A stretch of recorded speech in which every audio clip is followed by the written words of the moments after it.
پورنوگرافی فقط یه تفریح نیست. این یک هک عمیق برای مغزته. در ژانویه 2024 سایت پورنهاب بیش از 3 میلیارد بازدید داشت. یعنی تقریباً 37.5% از جمعیت جهان به طور نظری معادل یک بازی در اون ماه انجام دادن. البته باید توجه داشت که یه فرد ممکنه چند بار بازدید کرده باشه. پس تعداد بازدید کنندگان منحصر به فرد کمتره. بعضی افراد اصلاً به این سایت دسترسی ندارن به خاطر محدودیت‌های جغرافیایی، سنی و غیره. برخی افراد ممکنه اصلاً آنلاین نباشن. اما همین آمار نشون میده که بازدید بسیار وسیعی داره و یه نسبت بسیار بزرگ از جمعیت جهان درگیر این محتوا هستن. حدود 73% نوجوانان زیر 17 سال حداقل یک بار سایت‌های پورنو دیدن، با میانگین سن شروع 17 سالگی.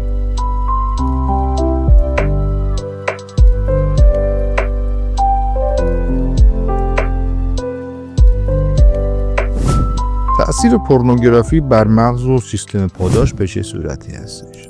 کاربران مداوم پورن کاهش ماده خاکستری در نواحی تصمیم گیری و انگیزش مغز رو تجربه کردند. مغز انسان نسبت به پاداش سریع حساس‌تر میشه و برای رسیدن به همون سطح لذت نیاز به تحریک شدیدتر پیدا میکنه. پژوهش‌ها نشون داده که 23% مردان زیر 35 سالی که پورن مصرف میکنن مشکل نعوذ واقعی در روابط عاطفی دارن. تأثیر پورنوگرافی بر سلامت روان و روابط. بررسی مؤسسه IFS در سپتامبر 2024 نشون داد 32% کاربرانی که روزانه پورن میبینند احساس افسردگی و پوچی میکنند، در مقایسه با افراد کم مصرف که 19% احساس افسردگی و پوچی دارند.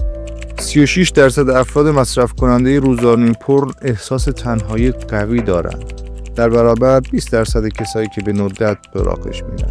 پژوهش‌های دیگر ارتباط بین مصرف مکرر پورن با اضطراب، افسردگی، عزت نفس پایین، انزوای اجتماعی و عملکرد تحصیل یا شغلی ضعیف رو نشون میده. تأثیر پورنوگرافی بر نوجوانان. میانگین سن اولیه مواجهه با پورن 12 ساله. 73% نوجوانان زیر 17 سال حداقل یک بار محتوای پورن دیدن. 47% پسران 14 تا 18 سال به طور منظم و به صورت هفتگی پورن تماشا میکنند. 50% نوجوانان پرمصرف دچار احساس گناه، خجالت یا افسردگی بعد از مصرف است.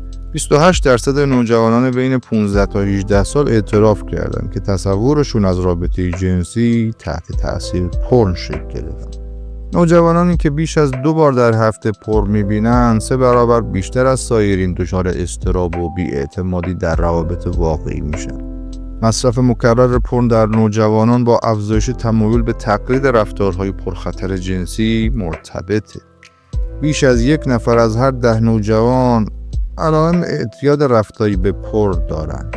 در نتیجه ارتباط نوجوانان با مسئله پورن، آسیب‌های زیر مشاهده شده: آسیب به سلامت مغز و کاهش انگیزه، کاهش کیفیت روابط، افزایش مشکلات فیزیکی و روانی، آسیب مستقیم به اعتماد به نفس و احساس هویت، تأثیر عمیق‌تر و طولانی مدت روی ذهن نوجوانان. اما تکنیک‌های عملی برای مقابله با پورن: شناسایی الگو، زمانهای مصرف، محرک‌ها، احساس قبل و بعدش رو یادداشت کن. فاصله 4 ثانیه، موقع وسوسه شدن 4 ثانیه نفس عمیق بکش. پاکسازی محیط، حذف اپ‌ها و استفاده از ابزارهای مفید مثل استیفوکوست و فریدوم. جایگزینی مفید، فعالیت‌هایی که احساس واقعی و رشد ایجاد می‌کنند مثل مطالعه، ورزش و گفتگو. درخواست حمایت، اگه احساس کردی مسیر رو خودت نمیتونی ادامه بدی، حتما از گروه‌های حمایتی یا مشاور کمک بگیر. کتاب ملت دوپامین نوشته دکتر آنا لمکی، روانپزشک دانشگاه استنفورد، یکی از کتاب‌های بهینه‌ایه که تو این زمینه میتونید مورد استفاده قرار بدید. این کتاب با زبان ساده توضیح میده که چطور دنیای امروز ما رو با لذت‌های فوری مثل پورنوگرافی، غذا و شبکه‌های اجتماعی بمباران میکنه و مغزمون رو شرطی میکنه به پاداش بی‌وقفه. دکتر لمکی نشون میده که اعتیاد فقط به مواد نیست بلکه به رفتارها هم هست و راه حلش ایجاد تعادل بین درد و لذت و بازسازی سیستم پاداش مغزه. اگه دنبال ریشه های علمی اعتیاد رفتاری و راه رهایی ازش هستین، کتاب نقطه شروع قدرتمندیه. پر میتونه نه فقط یک انتخاب ساده باشه بلکه تغییر ساختاری در مغز و روابط ایجاد میکنه.